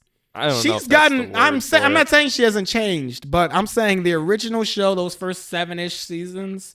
First off, it's just a really like solidly If compelling we're show. picking specific seasons, my list changes a lot. No, I'm just saying though, like within those first 7 seasons, I mean, I dropped off. I stopped watching the show after that. All right. Anyway, What's next? I've watched none of that. man, it's good. Look, Did they have a dog? I think they all had many dogs. Yeah, they had pet, but they were in the background. They mostly had kids that just kept multiplying. This one's gonna be the only like real deep cut. Wrecked. It's a show that had 2 seasons on TBS a few years ago. It's a spoof of like Lost, basically. I think it's hilarious. It was funny as fuck. Like that show was so funny. It only had 2 seasons. It was on TBS, and it was basically like spoofing off of Lost. Like it was just a wrecked plane ship of people, and they did dumb shit all the time, like to try to like survive and get off the island type of thing. It was just a really funny show. It only had 2 seasons, so it's like it's very underneath. I don't even know where you'd be able to find it now. Everything's on streaming services, so it's got to be somewhere. Maybe like TBS Plus or whatever they got going on. But I will literally find like 2 episodes for you guys to watch. And it even had a season 3 set up, but it obviously didn't get greenlit. I think the biggest star that really came out of that was there's this South Asian character. He's been in a bunch of stuff. I just can't think of his name. But he's an Indian guy, and he's like a comedic actor. He's been in a few different things that I guarantee you guys have seen. From that point, You're not talking about Aziz Ansari, are you? no. Okay. No, this is way past Aziz's time. Like Wrecked was on the air like I think 18 and 19, 2018, Oh, 2019-ish. Yeah, relatively recent. Then top 3, Stranger Things. Pretty, I guess you could call that a basic list, a basic take, but Very basic. whatever. I thought about it for my list. Yeah. But you're not basic, so you left it off. I don't even think I would put this one here, but I think part of what the enjoyment of Stranger Things was the hype around it and like the shared experience of like everyone going through and watching it. If you were the only person watching it at that time, I don't know if it would have had the same like impact. I said this in the first episode. Season 1 got me. Season 1 was good. I'm not saying it's bad. every season has been good. But then after that, I agree though. Season 1 though, I feel like is a standalone season. You could watch that 9 out of 10 season right there, and then the rest of the seasons is just kind of like it's more the hype around the show than it is the show itself. Season 4, I still kind of think is in the same boat though. I will concede that to season 2, if any of them. 3 I really also. loved all the seasons. But the only one that when you rewatch it, you can say, okay, this one's like slightly under tier, I would say, is season 2, which also had like the worst episode ever of the entire show that they don't even try to reference anymore. They kind of just retconned out. But season 3, legitimately with the big budget and everything, I think it lived up to its hype. And then season 4, I've heard everybody say critically, like if it's not the best season, then it's just right up there with the first one because it went back to its horror roots. You know, the season 2 and 3 were more like it was horror / action. Season 3 was especially more like action based. Season 4 went back to just being straight up like an actually scary like mystery kind of thing that like the show was built upon. Mm-hmm. I do think with season 4 though, the show itself is it's already bigger than like the I don't know. Like the hype around the show is bigger than the show itself though. Like, and I feel like that feeds into how people view season 4. Season 4 is a good season. It's phenomenal. It's just the show's already so big and people are so hyped about it. And there's a lot of that in season 4, I think. Whereas season 1, very low key, very grounded. There's a lot of mystery and intrigue in it. And after that, like all of that's kind of gone because you kind of know what's going on. I think I agree with you, but also don't. I think basically what I'm getting at is, yes, it has all this hype. Yes, it has this huge budget and everything. But to me, it always reaches the level. You know what I mean? If that makes sense. Like, we got all this hype behind us now. We got this huge, we're super popular, this Uber following. We have millions upon millions of dollars to use now. I think they use all of that to a certain degree, to an apt degree, and it like lives up to it. Like, it make it all work. But yeah. It's okay. Number 2. This one is up here just because it's ultra nostalgia. I probably would even put it way far down, to be honest. But That's So Raven. Okay. Yep. Just, I mean, is what it is. It's like one of the more successful Disney Channel sitcoms. And for its time, I mean, it was immediately eclipsed right afterwards. But you could say it really started this like little golden era boom period for a Disney Channel TV shows. What followed afterwards was Sweet Life of Zack and Cody, Hannah Montana, Wizards of Waverly Place. An era, yeah. Right? But like, yeah. With That's So Raven, she has superpowers. Mm-hmm. And that's like a key part of the show. What? It just reminded me of a meme I saw where it was like Raven and it zooms in on her eye like she's seeing the future and it's just 9/11. Oh, what the fuck? I don't know why I thought of that. I've never seen that meme before. What It the just fuck? zooms in. It was just a plane hitting the tower. Oh. Can you imagine her trying to explain that to people though? Being like, we gotta do Everybody's something about this. And everybody's like, you're Ground 'em insane. now. No, what I was gonna say. The show is about a teen with superpowers, and that's like regularly referenced, and it's like mentioned throughout. But it doesn't really go the superpower route. Like for all She didn't stop 9/11. she did not. No.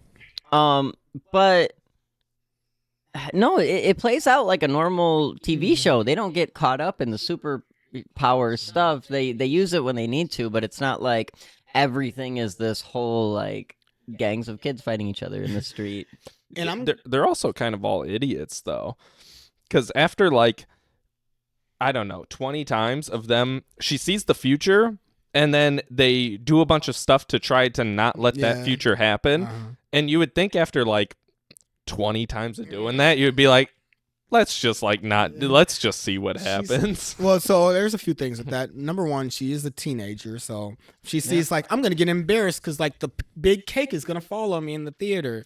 Like, you're gonna try to prevent that. That's the other part too, though. In real life, after you've been embarrassed so many times, you just would stop being embarrassed. Again, she's a teenager. Like, yeah, but were you an idiot in high school? Yes, I was. But if things kept happening to you, would you be like, I'm just gonna keep doing the same stuff? So the show did enough to switch it up. Sometimes she wanted certain things to happen. She would get the vision of stage, and it's like, I'm gonna get kissed by this boy, and would go extra hard to try to get kissed by this boy or set somebody up or something like that. Right. But and then it wouldn't work out, or it would, that type of thing. Because that's not every saying, vision came true. Sometimes she needed to learn to chill, though. Yeah, no, that was most of the didn't show. Ever learn that. Yeah, that was most of the show, is that she didn't learn. But sometimes she did prevent things from happening, or they were slightly different. Would that be an entertaining show if she did learn? Yeah, what the fuck? Yeah, no, you're defeating the whole premise of the show. I'm just poking holes. No, but in a Disney Channel TV show. Well, that's why I didn't have any in my list. Is Corey in the House number one? No, I was gonna say I watched that one more than that. Proud Family. To be honest, you saying you just poking holes. Now I'm thinking like Sweet Life of Zack and Cody. It's like Mr. Mosby would have been kicked you guys out. You're breaking fired. shit. He would have been fired for sure. Well, no, it's not Mosby. Like, he would have just fired Karen, their mom, and been like, "Get the fuck out. I don't care about." Well, you. no, I'm saying if he just allowed that shit to happen for so long, though, he would have been gone. The big thing is they did become friends with London, who owned the hotel. So it's like that. You could argue that like she's the only reason why you guys are still here, type of thing. The repair bill being $500,000 every week. What's really nonsensical, of course, I can't believe we're going down this route, is of course Hannah Montana, take off wig, whole different person, put on wig. Like, how do you hide a whole identity? That's Superman. That's like Superman puts in a little more work to like be hidden. Yeah, I don't know. And I feel like it's easier to be more I don't know. But Hannah, she's like a superstar. She's supposed to be like Britney Spears. Like Britney Spears, Madonna in her prime, Britney Spears in her prime, Billie Eilish now. These type of like teen icons, they have like no room to breathe. Like the paparazzi know everything about them and where they're at. There's no way how she could have a separate life in Malibu. Yeah, someone in McDonald's would see those eyebrows and be like, exactly. right. She would be called. I mean, are you kidding me? Her friends, like her like main people that like she goes to high school with, it's like, you literally look just like Hannah Montana. You just have a different wig. How come Hannah's growing at the same rate you are? How come they're the same age? How come Hannah has like the exact same eyes and tan that you have? Like, weird. You said you were going on vacation in the Bahamas. Hannah Montana was spotted there a bunch. With Hannah Montana, little interesting how they did the show, because isn't it the first episode when her identity gets revealed? Well, her best friend, right, to Lily, right? Yeah. That's her name. Yep, Lily. You would think they would drag that out across, like that would be like the setup for the entire season 1, is that she's like hiding this double personality from her best friend, and then her best friend finds out end of the first season. But no, they just led with that shit. I kind of like it that way, because it immediately like was hitting the ground running on like, oh, like basically it shows immediately, it painted the picture on like how much work her family is putting into keeping the secret. It basically shows you the importance of the secret in the first episode. Like, it's vitally important. Shit, though. When the best friend comes in, and it's like, oh, we got to do this, we got to do that. That's season 2. Oliver found out in season 2. Yeah, but who gives a fuck about Oliver? Side note, but side note, by the way, I hated the way how they finished it. Spoilers, by the way, for Hannah Montana. I don't know. Oh my god! But now I'm going down a. I hate the fact that Zoe 101 rant just popped in my head again. Like the way they fucking ended that show. I hate the fact that Jake Ryan, they wouldn't let her get with Jake Ryan at the end. They literally changed it up in the final season. She and Jake had went through all this shit together. They did. Trials and I was tribulations. Team Jake. Everyone is Team Jake. No, Trials and tribulations. No. They had Trials and tribulations since season 1. Break up, leave, whatever else. They're clearly meant to be together. I want to make it clear, Hannah Montana wasn't on your list, right? They had Jake be with. They had Jake, and they had Jake fight with Jesse, and he could be the one episode, right? He could be the one. That one. Yeah. That was a bop too. Anyway, she gets with Jake as she should be, right? In the final season, guess what they did? They made Jake cheat on her. He's barely in the final season. That's real life. He's in one episode, and he's barely in the episode. And they basically make it so that like he cheats on her, and then she goes back to Jesse. What the fuck was the point of 3 seasons? More than that, who knows? Whatever. 3 seasons basically of all this work, all this effort, all this energy put into this relationship, just for you guys to have him turn out to be a scumbag when he literally how life goes. No. He had character growth. God damn it! All right, he had growth. That's he what would you get never for pull dating that. like a Justin Bieber lookalike. Fucking, it was annoying as shit. And then she was just with. It just doesn't feel right because in the series finale when she's with Jesse, fuck Jesse. Nothing. You were supposed to be with Jake. Jake over Jesse.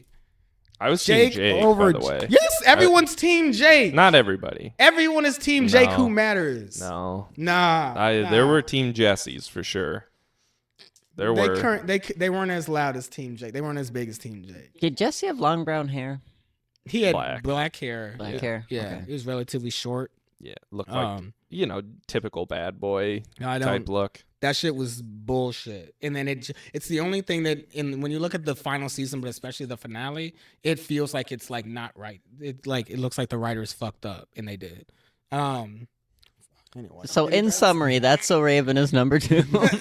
I was actually gonna get. We're going down rabbit holes. I was gonna hold on. This is gonna be a 2-hour podcast. I was gonna get back to your point though about what you said about it's weird not weird. It was interesting that they didn't take the whole superpowers aspect and really run with it down the train and then really hammer it home with all this like extra universe shit. Tells you the difference in kind of where we were at in pop culture and society now, and I admire it more for that because it's way more subtle. It was just a thing. Yeah, way more underneath. Yeah, because nowadays, if you do that type of show, oh my God, there's psychics this and That's all the that. focus. Everything is going to be about the clairvoyance, Yeah, even by the time Wizards of Waverly Place came out, which was 4 years after, and right when That's a Raven was finishing up, that shit goes fully down to like a full universe of things, right? But in That's a Raven, literally in that universe, in that world, which technically is the same world, by the way, because they all crossed over, there's just some people who have powers and super kept under wraps. She had an aunt that like guest starred in one episode, played by I believe Jennifer Lewis, the iconic Jennifer Lewis. And she's psychic, and she's basically lived a whole life as a psychic. So she's like basically mentoring Raven on like, yeah, it's rough being a psychic. You try to prevent shit from happening, it doesn't work out. You try to make things happen. She was just like really cool like that. And then, other than that, there's a really great episode, which is like an X-Men pilot episode. In the first season, there's an episode where Raven comes across all these other people with psychic powers. It's one of the best episodes of the show. And they basically try to like, there are a bunch of teenagers that like work at this lab. There's like a Professor X character that like is like leading the charge with like, they do all these experiments and like some people can like burn shit. Others have like telepathy. Other ones can, so they can like read minds. Other ones have telekinesis. They can move shit. And telling me these people couldn't stop 9/11 this universe? Okay, so just they be didn't clear. want to. That's a Raven debuted in 2003. Okay, so Raven would have been like 12 when 9/11 happened. You were expecting that a child Professor to X start dude all was that? around. Yeah, he was. And He her could've aunt? stopped it. Yeah, Yeah. this person doing telekinesis. Okay, all right. They just allowed that to happen. Confirmed here. That's so Raven hates America. There's a lot of great quotables from that episode because the whole idea, it's really supposed to be playing on different social groups because she has Eddie and Chelsea who can't relate to any of her being a psychic and having superpowers.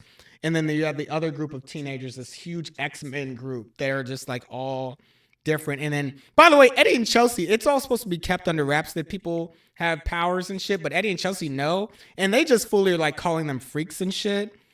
Yeah, that wasn't a thing. That was a thing, wasn't it? Yeah, and Eddie was like, I'd rather be a normie than a freak because they would call them normies. Wow. And they would like some X-Men undertones. Yeah. And then they got into this big fight in the lab where like they're like the telekinetics are like pulling Raven in like she's clearly on a wire. They're pulling her in the air and shit. And then Eddie and Chelsea are trying to pull her back because they're trying to get their friend back. No, have a normal life. And she was like emboldening her powers too. Her powers were getting better because she started to join that group. She like, left Eddie and Chelsea behind. And so they're doing all these experiments. In any case, what ended up happening was obviously like Raven just gives like a nice big speech, like a Disney Channel ass, like, you're not a normie and you're not a freak. We're all just people. And then Eddie hits on like the main girl on the other side who's like, who can read minds and shit. She's like, yes, Eddie, I will go out with you.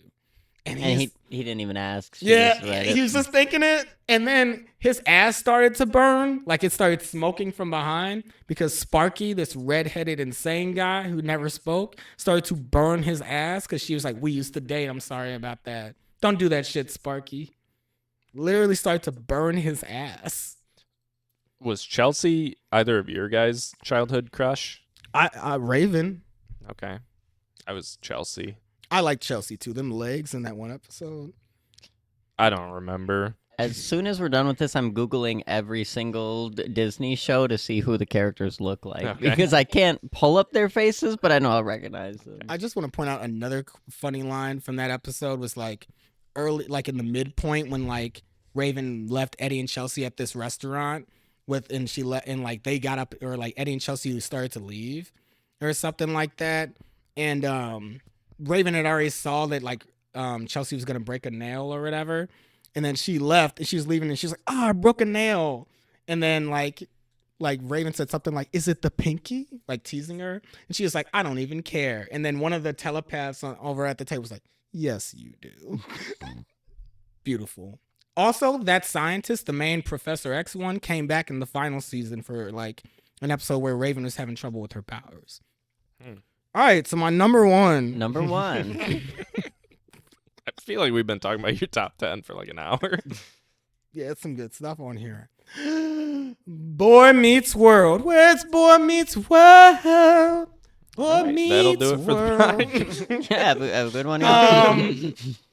There's not even, I mean, what can you not say about that? It's a coming of age story of a boy coming across the trials and tribulations of the world around him. Beautiful cast, phenomenal writing, life lessons that you can still utilize today, tremendous characters, great moments, had serious moments, had really serious topics they talked about. It's one of the greatest love stories ever put to fiction between Cory and Topanga. Hell yeah. There's just so much greatness within Boy Meets World. Not even that it's perfect, but that I think its imperfections are just what makes it great as well. It's a snapshot of that era of time, whether it be 90s and early 2000s, but at the same time, just like a lot of these shows that I was saying, which are clearly of the past, a lot of things about it are still applicable to this day. Boy Meets World is perfection. And legitimately, all I try to be, or one of the main things that I try to strive to be in terms of a figure for people to look up to, is George Feeney, like the greatest teacher in the history of fiction. If I can be Black George Feeney, then I'm doing all right in life. Then I'm doing okay. The Wire didn't make your top 10. Nah, fuck that. Dragon Ball didn't make your top 10? It was an honorable mention. Are you talking No, to CamCam. No. Dragon Ball might not even be in my top 10 animes, to be honest. Oh, yeah. Dragon Ball, though, not Dragon Ball Z. Dragon Ball would be close without Z. Berserk wasn't in either of yours.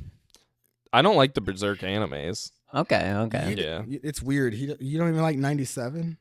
I do like it. It's just not like a perfect adaptation is more so the problem. He's too far down like the rabbit hole hole in the there. manga. Yeah, so he's like, even the one that's like acclaimed, he's like, nah, but it's not accurate. Well, no, the problem is if you watch the show, you would have to get like a very long explanation from someone or read about it online for like an hour or two to like get what the fuck happened and what's going on. So you might as well just read it in the first place. Yeah. It's like a solid introduction, but then you're going to have to read back to have it filled back in for you. The only thing is, that's only because it ends on a cliffhanger. Presumably, if that show had gone on, it would have been phenomenal. No, because they leave out the character who is like the catalyst for the cliffhanger not being a cliffhanger.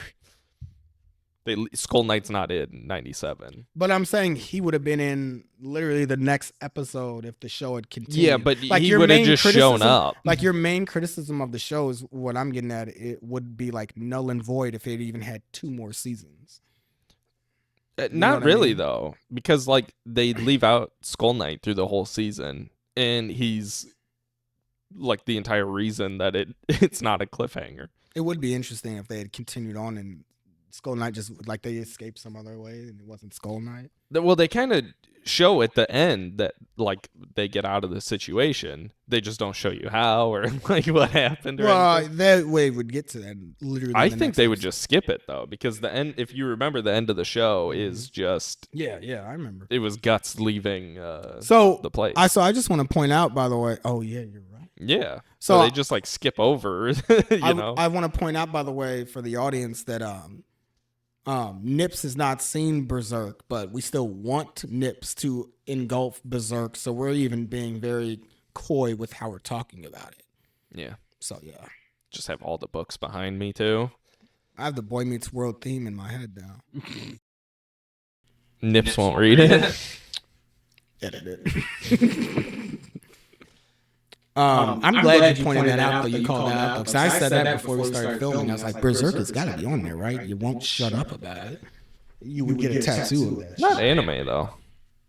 If I did an anime list, it would not be representative of my favorite like mangas or anything.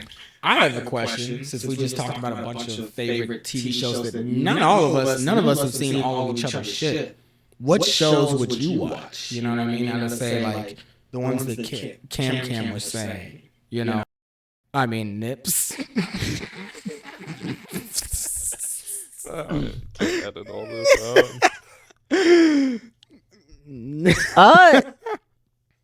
I want to check out The Wire. I have heard stuff about The Wire. I feel like that's one I'd want to kind of be ready or like have the time to devote to, not just like watch half of the first episode, pause it, come back a week later, watch a little. Yeah, I'd want to sit down and watch it.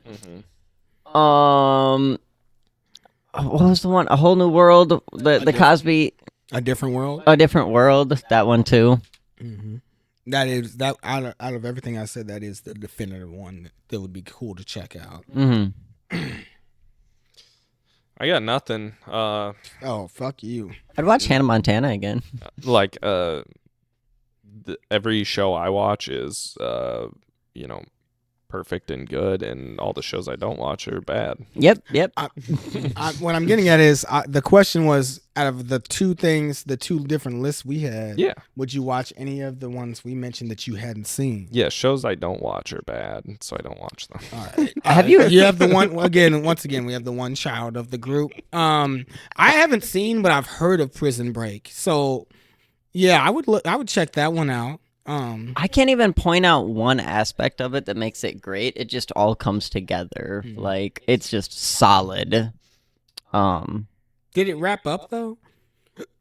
I've only seen the first season of Prison It might have got a little Break, wandery in its ending, but I really enjoyed it. Have you guys watched much Always Sunny in Philadelphia? I've seen clips. I've seen like one it's scene. a specific type of humor that I love, but it's pretty dumb. It reminds me of our high school shenanigans. Yeah. I will say that show is one I would watch. Yeah. I would go back and watch that. It doesn't take itself too seriously. It's just absurdist. Like, yeah. I don't know. Like, I've seen like maybe a couple scenes from it, and it just looks like I wouldn't resonate with its comedy. And I could resonate with pretty much any type of comedy, but I don't know. We'll see. Yeah, if you think Friends is funny, everything's gotta be funny. I'm trying to keep things light and respectful, and you're just taking shots at people for no reason. Yeah, that's immature. Friends deserves it. Friends does not deserve it. It's one of the most popular shows of all time. Yeah, audience. Needs to be brought down a peg or two. Are we pro Friends or not? You decide. Are we? We are. Half this couch is very not. I've never really seen Friends. Okay, he's neutral. What I'm taking from this is that we have a 50-50 split. Audience, you decide. Pro Friends or not? I don't think my family has watched Friends, so the audience might not like this very much. The audience is your family is not our only audience. At this point, they are about 2 hours in. I'm sure they really love the Hannah Montana section. They're big Hannah Montana fans. I was gonna say that too, but I didn't want to reference you having siblings. So I was gonna be like, they're about to love this whole digression we're about to go into. If you've made it this far, leave a comment so we know you're not my family. Comment the word goldfish down below if you've made it this far. That's the code word. If you want to throw your top 5, top 6, top 13 list of all time best TV shows, or the ones that you like the most, you can throw it down there. Glad you remembered how many we had of each. Wait, of all our shows. Oh, yeah. Wow. We had 2 top 6s and a top 13. I'm not even sure if it was 13. It was. Or was it 14? You added 3 on. 1, 2, 4, 5, 6, 8, all right. 10, 11, 12, 13. Be 14. Good to yourself. Stay warm out there, y'all. We're fun times ahead, baby. Out the window. Out the window. Bazinga. Bye-bye.